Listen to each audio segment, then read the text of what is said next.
할렐루야. 자, 오늘 이렇게 금요 예배 가운데 나오신 저와 여러분들을 환영하며 축복합니다. 오늘 이 시간을 통해서 우리 주님께 저와 여러분들의 믿음을 드리시고요. 정말 우리 주님을 그 믿는 굳건한 믿음으로 또 한 걸음 한 걸음 전진해 나아가시는 저와 여러분들이 되시기를 간절히 바랍니다. 자, 사람은요, 누구나 인생을 살다 보면 위기 상황이 다 있습니다. 인생을 살아갈 때 저도 사실 항상 평안하고 행복했으면 좋겠는데 인생인지라, 우리 인생 원래 연약하잖아요. 인생인지라 항상 그렇지는 못하거든요. 누구나 인생을 살다 보면 위기의 상황이 닥칠 때가 있습니다. 그리고 그때 그 위기를 어떻게 내가 극복하느냐에 따라서 그 사람의 인생이 바뀌어지기도 하고 달라지기도 하는 것입니다. 그 1871년에 그 미국의 그 시카고에서 대화재가 있었습니다. 굉장히 유명한 사건이에요. 그때 이제 사람들은요, 온 도시가 다 타버렸기 때문에 큰 절망에 빠지게 되었어요. 근데 그 원인을 찾아보니까 원인이 너무 시시한 원인이었습니다. 뭐냐면 황소 한 마리가요, 등짝불을요 발로 찼어요. 뒷발로 찼습니다. 근데 그것 때문에 생긴 화재였어요. 그것이 옆에 있는 검초돔에 이제 옮겨서 불이 났고요. 그때 하필이면 새산 그 바람이 몰아치고 있었기 때문에 그 바람을 타고 그게 날려가지고 그것이 삽시간에 온 도시를 다 불바다로 만들어버렸던 사건이었습니다. 자, 온 도시가 다 불바다가 되었고 이제 건물도 남지 않고 다 모든 사람들이 정말로 길바닥에 앉아있는 정말로 내몰리는 상황이잖아요. 자, 앞으로 어떻게 살아가야 되나, 앞부터 일을 어찌 해야 되나, 많은 사람들이요 너무 막막해서 아무런 희망도 찾아볼 수 없었고 너무나도 절망적인 그런 상황이었습니다. 그런데 모두가 이렇게 절망하고 있던 그 시절에, 그 시간에, 그 가운데서도 꿈을 꾸는 사람들이 있었어요. 뭐냐면 이 아무것도 남아있지 않는, 정말로 아무것도 남아있지 않는 이 도시에 이들은요 뭔가 계획을 세우기 시작합니다. 도시를 설계하기 시작해요. 바로 건축가들이었어요.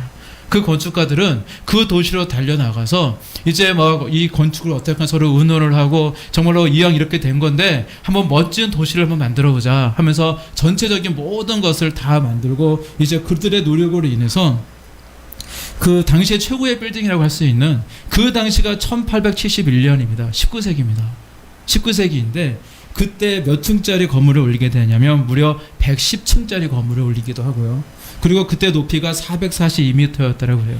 그리고 정말로 또 이제 시오즈 타워 같은 정말로 그런 아주 어마어마한 그런 건물들을 그들은 짓게 되었고, 그리고 이제 누가 보더라도 절망적이었던, 정말 아무런 희망이 없었던 그런 시카고가 정말로 잘 정비되고 잘 정돈되어지고 정말로 살기 좋은 도시로 이제 탈바꿈이 되어집니다.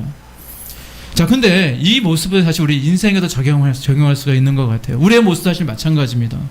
우리도 인생을 살아가다 보면요, 폐허로 변해버린 이 시카고와 같이 정말로 뭔가 위기상의 큰 문제에 우리가 정말로 그로 인해서 고통을 당할 때가 있습니다. 그런데 그것 아십니까? 위기가 올 때, 위기라고 하는 이 녀석이 올 때는요 혼자 오는 것이 아닙니다. 그 위기라고 하는 그것과 함께 오는 것이 늘 있어요. 그것이 뭐냐면 바로 기회라는 겁니다. 기회. 위기와 항상 기회는 같이 가게 되어 있다고 그래요.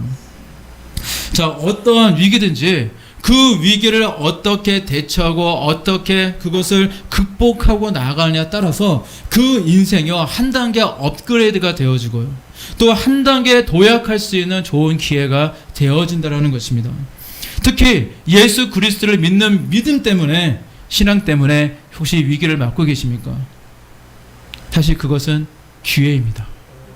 하나님이 지금 내가 어찌하는지, 내가 어떤 모습으로 나가고 있는지 그걸 우리를 주목하고 계십니다. 보고 계세요. 그리고 그 과정을 통해서 나의 믿음이, 나의 인생이 한 단계 더 성장하는 시간이 된다는 것입니다. 자, 그 당시에 그 위기와 어려움은요, 그 당시 살아가는 나에게 있어서는 큰 고통이고 어렵고 나를 힘들게 하고 정말 나를 속상하게 하지만 사실은 그 어려움 때문에 우리는 기도할 수 있습니다. 그리고 그 위기가 있기 때문에 우리는 하나님을 더욱 바라보고 하나님이 주시는 그 소망을 가지고 앞을 향하여 전진해 나아갈 수가 있다는 것입니다. 혹여 지금 말 못할 어려움 때문에 힘든 분이 계십니까? 그러면 기도할 때입니다. 그리고 지금 나를 바라보고 계시는 하나님의 뜻을 찾아보시기를 바랍니다. 지금 이 시간 우리 하나님께서 이 고난을 통해서 내게 무엇을 말씀하고 계시는지 한번 귀 기울여서 그 하나님의 음성을 들어보시길 바랍니다. 그리고 지금 내가 어떤 삶을 살기를 원하시는지를 깨달으시고 늘 순종의 마음으로 한 걸음 한 걸음 전진해 나아가시기를 바랍니다. 그리고 그렇게 우리가 믿음으로 한 걸음 한 걸음 나아가다 보면요, 어느 순간 지금까지 나와 함께 하신 하나님을 깨달을 수가 있다라는 거예요. 그리고 조금 시간이 흘렀을 때에 지금까지 내가 살아왔던 나의 삶의 그 발자취를 내가 다 회상해 보면서 되돌아보면서 그 당시에는 참으로 내가 힘들었지만, 그 당시에는 참 내가 어려웠지만, 오히려 그 고난을 통해서 나를 훈련시키셨고 나를 성장시키셨던 우리 하나님의 인도하심과 도우심을 깨닫고 고백하게 될 줄로 믿습니다. 우리가 조금 어린 시절 한번 생각해 보자고요. 그래도 좀 미래의 꿈을 가지고 그 공부하던 뭐 학창 시절을 떠올려볼 수 있을 것 같아요. 뭐 중학생 시절이든 고등학교 시절이든 아니면 대학교 시절이든 이제 학창 시절을 떠올려볼 수 있을 것인데, 참 그때를 생각해 보면요, 그냥 마냥 좋을 때만은 아니었습니다. 제 경우는 그래요. 마냥 좋을 때는 아니었어요. 저도 그 시절로 돌아가고 싶은 마음이 굴뚝 같습니다. 저도 좀 젊어졌으면 좋겠어요. 그 시절로 가면은 뭔가 좀 더 열심히 살 수 있을 것 같고, 뭔가 더 꿈을 가지고 이왕 목사님이 될 건데 이왕 그 목사가 되기 위한 뭐런 그런 준비도 많이 했을 것 같아요. 그래서 정말로 그 시절, 젊은 시절, 조금 더 저보다 지금보다 어린 시절로 돌아가고 싶은 마음이 사실도 많이 있지만, 사실 생각해 보면요, 그저 좋았던 것만은 아니었어요. 왜냐하면요, 학생들의 큰 위기 상황이 있죠. 바로 시험이 있었기 때문이었습니다. 저 시험 되게 싫어했어요. 저도 이제 학창 시절에 나름대로 열심히 공부를 했었는데, 저 평소에는 사실 좀 그냥 대충 공부합니다. 뭐 예습도 하고 복습도 하지만 그냥 대충 이제 공부를 하다가 이제 시험 때가 딱 되면요, 계획표를요, 10분 단위로, 거의 10분 단위로 계획표를 다 짜가지고, 그래서 뭐 잠자는 시간, 뭐 밥 먹는 시간, 이렇게 해서 그걸 다 계획표를 다 적어요. 그래서 오늘은 이 공부하고 저 공부하고 다 계획을 다 잡은 다음에 이제 그것을 이제 가지고 이제 잠도 줄여가면서 그 계획대로 이제 열심히 공부를 했었어요. 그런데 제가 이제 어린 시절부터 알레르기성 비염이 있거든요. 지금도 완전히 완치되지는 않았는데, 그 비염이 있다 보니까 시험 때가 되면 이제 잠도 자지 않고 이제 온통 시험에 집중하다 보니까 항상 저는 코피를 흘렸습니다. 저는 항상 코피를 흘렸어요. 시험 때가 되면. 시험 때가 되면 매번 코피를 흘렸어요. 의뢰 다 당연한 일처럼 이렇게 흘렸었는데, 그래서 저는 이렇게 몸도 지치게 하고 피곤하게 하는 이 시험이 없는 세상이 빨리 왔으면 좋겠다. 사실 그런 생각을 많이 했던 기억이 있습니다. 자, 이렇게 시험 공부하는 거 힘듭니다. 어려운 일이에요. 뭐 코피를 쏟기도 하고 뭐 살이 빠지기도 하고요. 그리고 시험만 없으면 정말로 이 생활이, 이 땅이 정말 천국과 같이 느껴질 것만 같았습니다. 그런데도 지금 생각해 보니까, 돌이켜서 생각해 보니까 학생에게 시험은 반드시 있어야 됩니다. 왜냐하면 시험 때문에 공부하게 되거든요. 시험을 누가 만들었냐면, 그 당시에는 막 싫어하던 그 시절이 다들 있었겠지만, 지금 생각해 보면요, 그 시험이 있었기 때문에 지금 우리가 가지고 있는 학식도, 어떤 지식도 얻을 수가 있었던 것이거든요.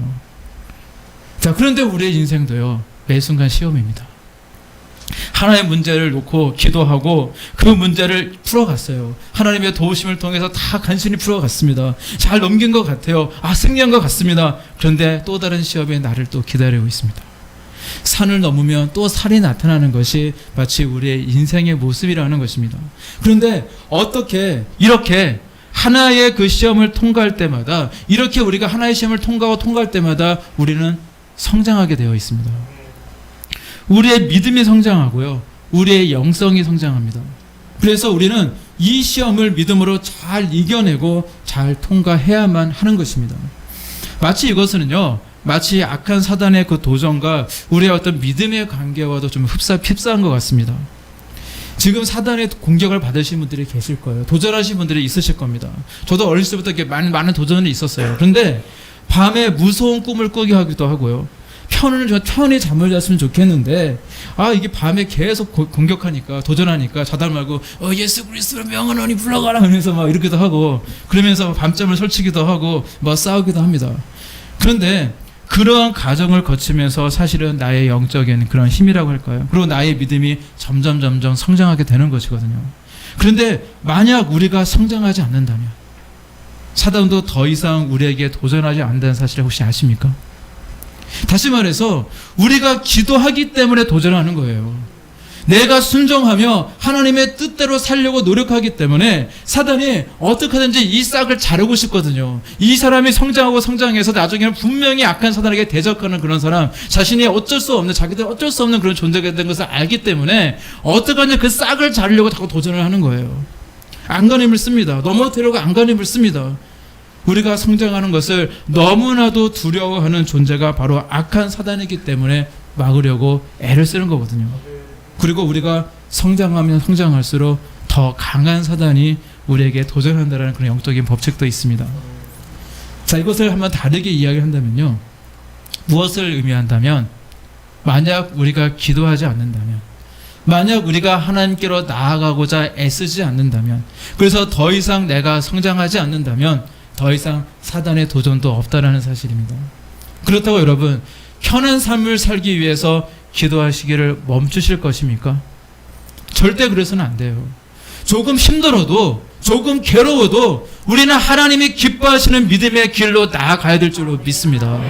왜냐하면 우리에게는 사명이 있기 때문입니다. 저와 여러분들에게는 사명이 있어요. 내 믿음이 성장하고 내 영성이 성장하고 내게 주신 은사와 능력이 더 성장해서 우리는 하나님께서 맡겨주신 사명을 우리는 거룩하게 감당해야 될 줄로 믿습니다. 그래서 도리교를 통해서 이 땅이 변화되지 않겠습니까? 지금 이 순간에도 지옥의 길로 달려가고 있는 수많은 사람들을 우리 주님께로 인도해야 되고요. 그리고 기도하면 뭐하냐? 기도하면 뭐해? 나 과거 기도해봤는데 아무것도 없더라 하면서 절망 가운데 있는 많은 성도들에게 희망과 소망의 메시지를 우리는 전해줘야 될 줄로 믿습니다. 그래서 우리는 성장해야 돼요. 따라서 여러분, 나에게 고난이 있다면 더욱 기도하시길 바랍니다. 여러분의 문제에 부딪혔다면 더욱 기도하시길 바랍니다.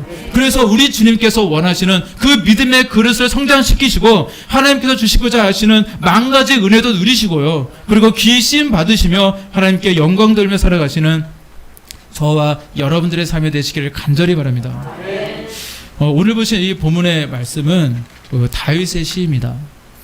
우리가 다윗의 인물에 대해서는 굉장히 잘 아실 거예요.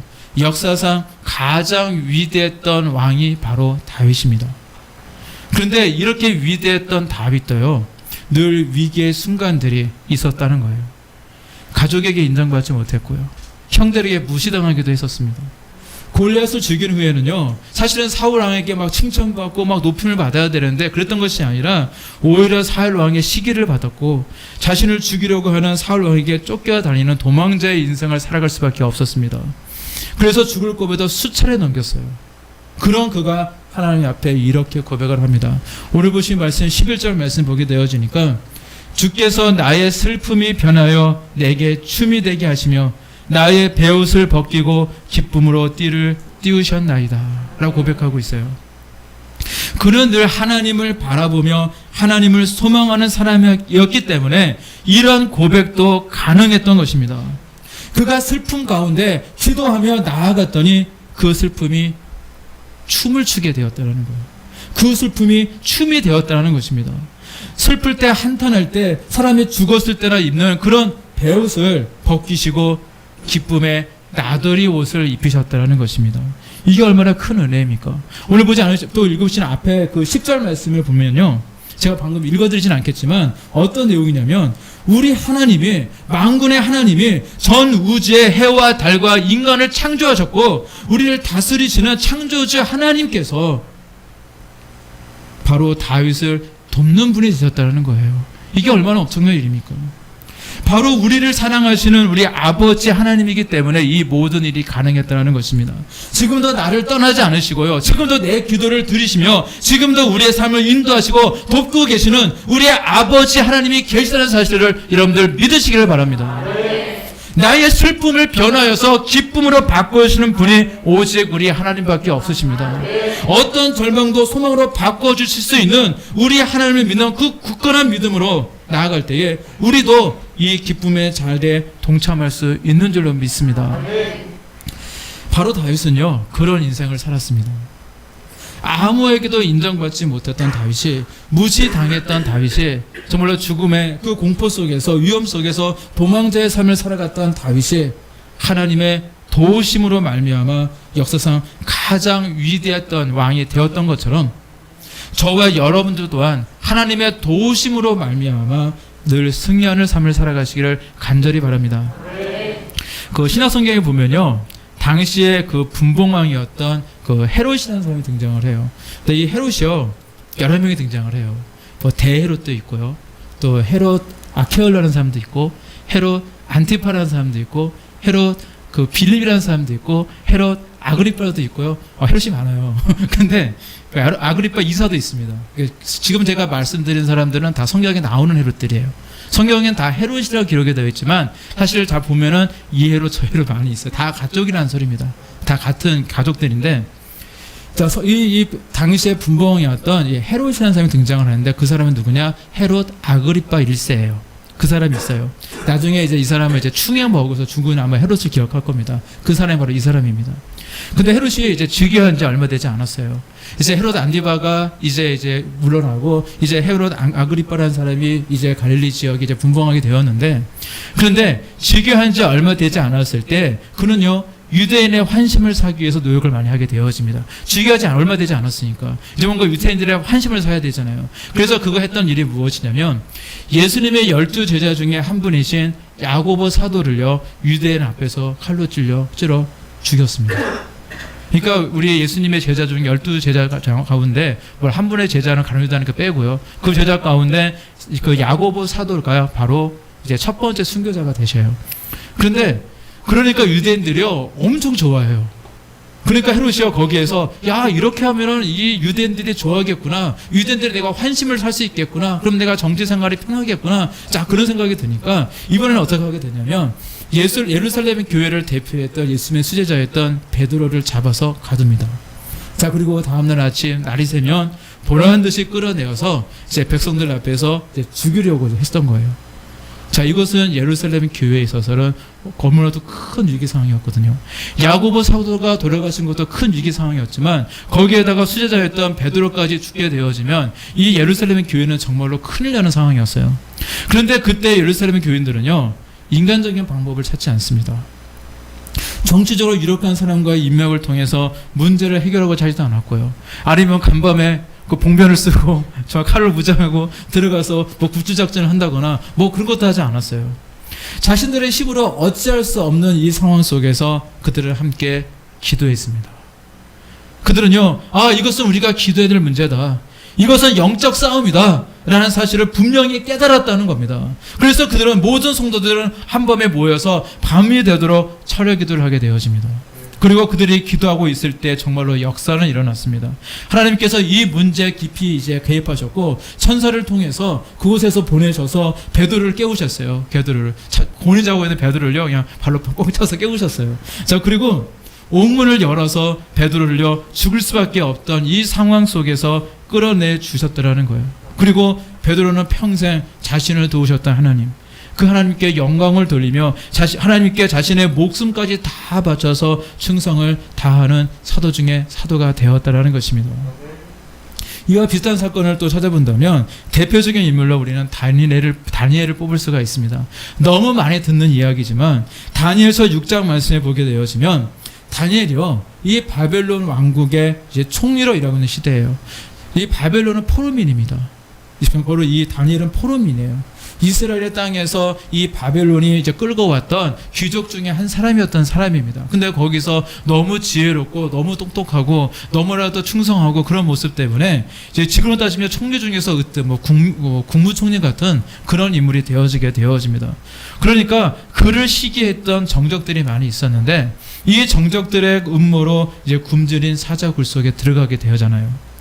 다니엘은 매일 하루에 3번씩 예루살렘 성전을 향해서 창문을 딱 열어놓고 하나님께 기도를 했는데, 그것을 빌미로 삼아 다니엘을 제거하려고 정적들이 아주 발빠르게 움직이기 시작합니다.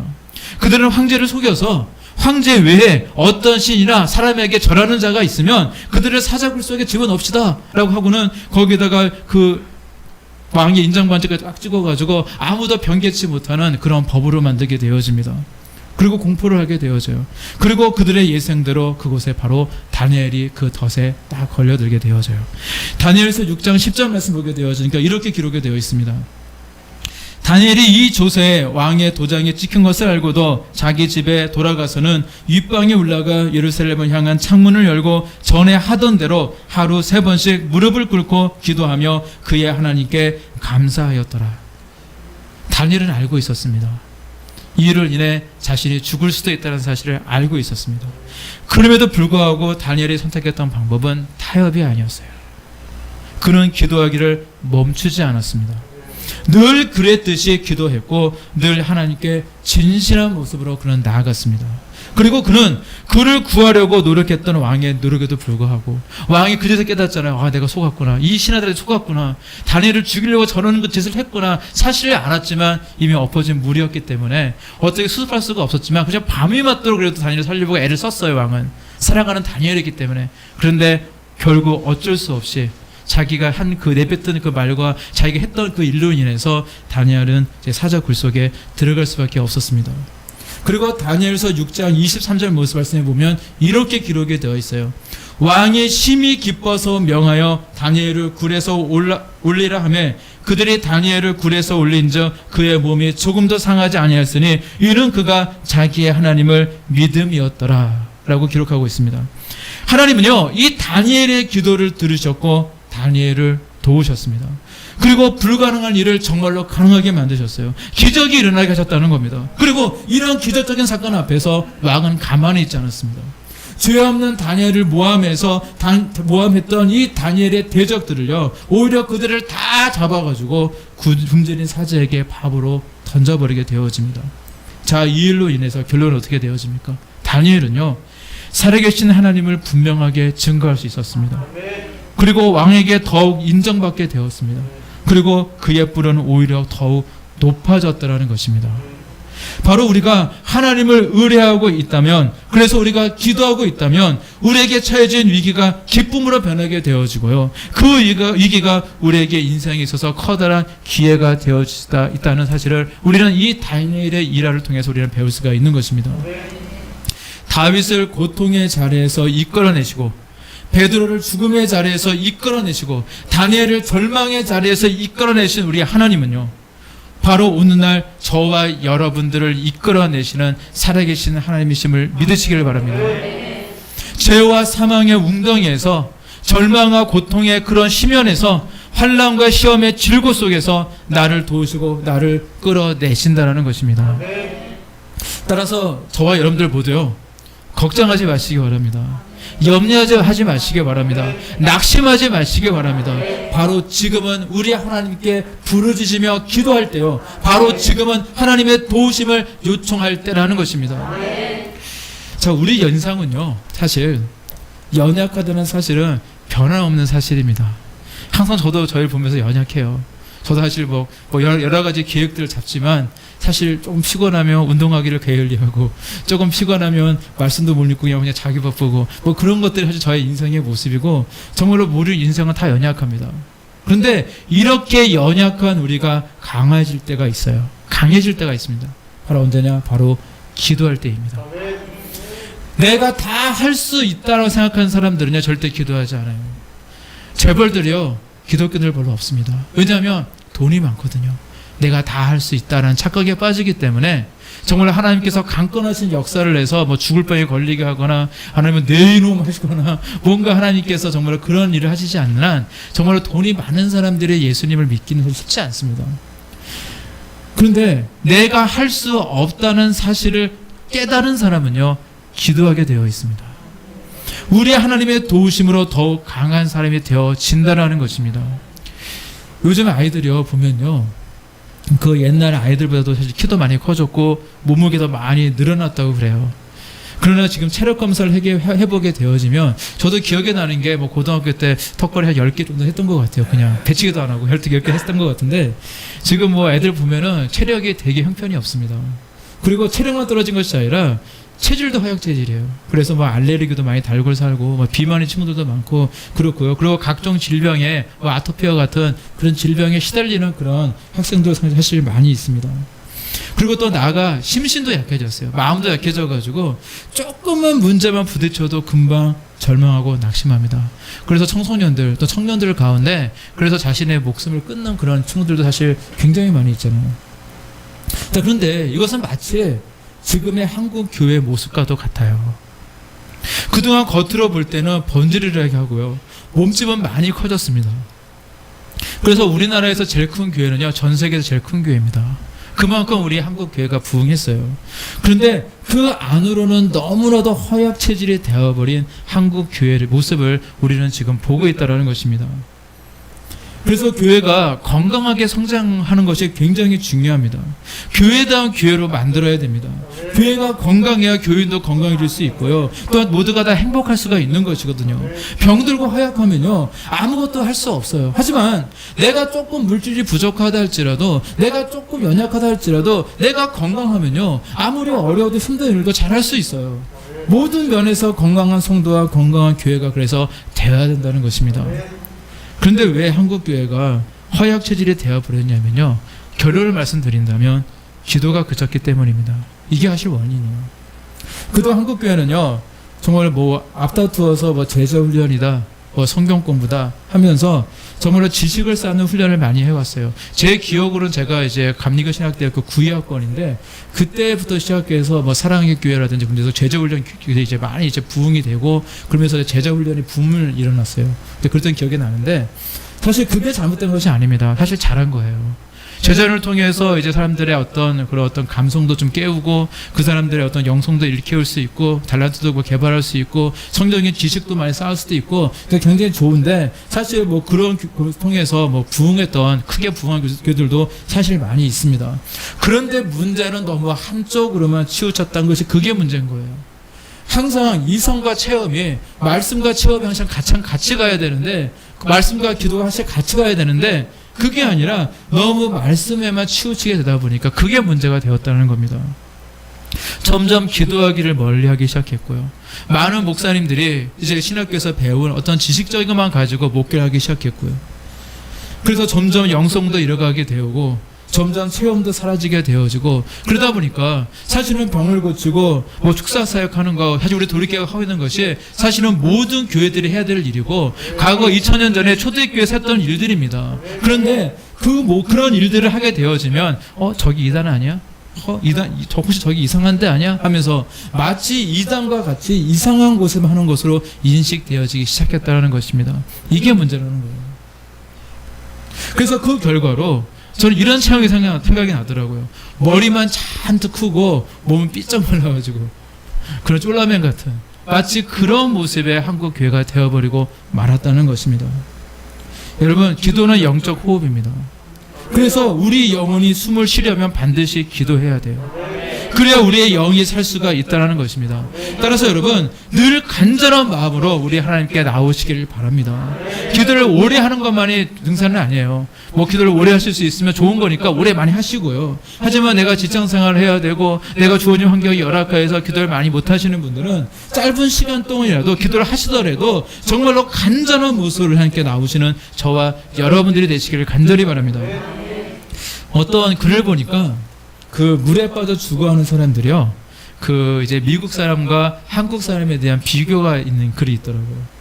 그래서 다른 사람의 도움으로 이제 살아날 확률에 대해서 얘기를 하는데 미국 사람이 물에 빠졌을 때 구출받는 것보다 한국 사람이 구출받는 확률이 10배나 높대요. 근데 왜 그런지 아세요? 미국 사람이 구출받는 확률보다 한국 사람이 구출받는 확률이 10배가 높대요. 굉장히 차이가 많이 나잖아요. 근데 이유가 뭐냐면 물에 빠졌을 때 외치는 소리 때문에 그렇다고 합니다. 자, 물에 빠져 죽게 되었을 때 미국 사람은 막 손을 저면서 뭐라고 합니까? Help me, help me 이러잖아요. Help me, help me, 도와주세요 라고 소리를 질러요. 근데 한국 사람은 어떻게 소리인지 아십니까? 사람 살려! 이게 한국 사람이래요. 외국 사람은 이제 help me 이러는데 한국 사람은 사람 살려 이렇게 얘기합니다. 번역하면 외국 사람은 도와주세요 라고 번역이 되는데 한국 사람은 사람 살려 이렇게 이제 얘기를 한다고 그래요. 사실 이렇게 도와달라고 한번 이렇게 누가 외친 소리가 들린다는 생각을 해봐요. 그러면요, 듣는 사람은요, 도와줄 수도 있고 안 도와줄 수도 있습니다. 뭔가 이렇게 급박한 마음에 들지를 않아요. 뭔가 다급하다고 느껴지지가 않습니다. 그런데 살려달라고 하는데 안 살려줬다가는 큰일 나거든요. 사람이 죽는 거잖아요. 살려달라는 소리를 듣고 그냥 지나치기는 쉽지 않습니다. 그러니까 자기가 위험해지는 상황이 되더라도 정말로 그 사람을 살려주기 위해서 안간힘을 쓰게 된다는 거예요. 그래서 결론적으로 어떻게 됩니까? 미국 사람보다 한국 사람이 10배나 물에 빠졌을 때 살 확률이 많다는 거예요. 근데 우리가 하나님께 부르짖을 때의 모습은 어떤 모습일까요? 나의 힘으로 뭔가 해보다가 도저히 안 되니까 하나님 도와주세요, 막 그런 모습입니까? 아니면 모든 것을 하나님께 다 맡겨버리고 하나님 살려주세요라는 심정을 가지고 기도하고 계십니까? 우리의 모습은 더욱 간절한 모습으로 기도하고 부르짖는 모습이 되어야 될 줄로 믿습니다. 그렇게 간절한 그런 심령으로 나오셔서 우리 하나님의 도우심을 경험하시는 저와 여러분들이 되시기를 간절히 바랍니다.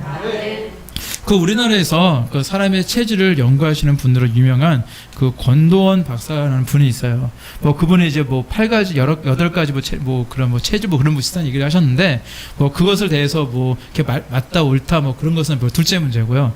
제가 말씀드리고 싶은 건 뭐냐면 그분이 했던 이야기가 이제 중요합니다. 뭐냐면 그분이 이제 사람의 체질을 연구하는 그런 책을 이제 집필하면서 거기에다가 이런 이야기를 했어요. 인삼에 대한 이야기인데 자, 인삼을 기계적으로 분석을 해봤대요. 그리고 이렇게 얘기를 합니다. 인삼을 기계적으로 아무리 분석하여 보여도 사포닌이 보일 뿐 수천 년 동안 양약으로 불려온 인삼의 가치나 이유는 발견할 수 없다라고 그렇게 이야기를 했어요. 자, 사포닌은 뭐냐면 사람의 면역력을 높여주는 그런 성분이라고 합니다. 그리고 그 물질이 인삼에 굉장히 많이 있다고 그래요. 그리고 우리가 일반적으로 이렇게 사포닌이 많이 들어있는 음식들이 많이 있다고 그럽니다. 뭐가 있냐면 뭐 콩, 파, 더덕, 도라지, 미나리, 마늘, 양파, 영재버섯, 그 은행 뭐 이런 것에 사포닌이 많이 들어있대요. 자, 그리고 칡도 있네요. 칡도 그런 것들에 이제 사포닌이 많이 들어있는데 그런데 물리적으로 화학적으로 다 분석을 해가지고 이제 분류를 해보게 되어지면 인삼에는요 이 사포닌만 다량으로 보일 뿐이지 인삼이라고 하는 어떤 가치를 매기기에는 이렇다 할 만한 다른 성분들을 찾아볼 수가 없다라는 겁니다. 그건 이미 다른 식물에도 이미 있다라는 거예요. 그러나 인삼은요 효능이 있거든요. 그리고 다른 식물보다도 더 효과가 있고 값어치가 있다라는 것입니다. 그래서 그분은 이런 이야기를 합니다. 내 눈에 보이지 않는다고 존재하지 않나요? 만져줄 수 없다고 힘이 없습니까? 그렇지 않습니다. 라는 그런 이야기를 했습니다. 이처럼 눈에 보이지 않아도 인삼은 인삼으로서의 효능과 가치를 지니고 있다는 것이거든요. 그걸 부정할 사람은 아무도 없을 겁니다. 마찬가지거든요. 지금 우리가 기도를 드리고 있는 하나님은 눈에 보이지 않는 분이십니다. 근데 눈에 보이지 않는다고 그저 막연한 존재가 아니라는 것입니다. 사람들이 만들어낸 그런 허상이 절대 아니라는 사실입니다. 살아계신 분이시고요. 실제 하시는 분이시고요. 지금도 우리와 함께 하시며 영원토록 역사하시고 도우시는 분이라는 것입니다. 이 사실을 믿으시기를 바랍니다. 그래서 다윗은 오늘과 같은 그런 오늘 말씀에 이 고백을 할 수 있었던 거예요. 오늘 보신 말씀 10절 말씀에서 다윗은 이렇게 고백을 합니다. 여호와여 들으시고 내게 은혜를 베푸소서. 여호와여 나를 돕는 자가 되소서 하였나이다. 그가 이렇게 하나님께 구하고 하나님을 의지하며 나아갔더니 하나님은 정말로 그의 기도를 들어주셨고 그를 도와주셨다는 사실입니다. 그러니까 11절 말씀에서 또 이렇게 고백합니다. 주께서 나의 슬픔이 변하여 내게 춤이 되게 하시며 나의 베옷을 벗기시고 기쁨으로 띠를 띄우셨나이다. 이처럼 다윗이 경험했던 하나님, 그리고 다윗이 고백했던 하나님은 오늘날에도 동일하게 역사하시는 살아계신 하나님이신 줄로 믿습니다. 바로 다윗의 하나님만이 아니라 바로 저와 여러분들 이 지용천의 하나님이 되신다는 거예요. 그 사실을 믿고 하나님 앞에 더욱더 간절한 마음으로 나아가시기를 바랍니다. 그래서 늘 우리 하나님 앞에 간절히 부르짖음과 간구함으로 나아가셔서 우리 하나님의 도우심도 경험하시고요. 그리고 수많은 사람들에게 정말 나를 도와주신 하나님을 또 간증하시고요. 그리고 하나님께 늘 영광을 돌며 살아가시는 저와 여러분들이 되시기를 우리 주님의 이름으로 간절히 축원합니다. 기도하시겠습니다.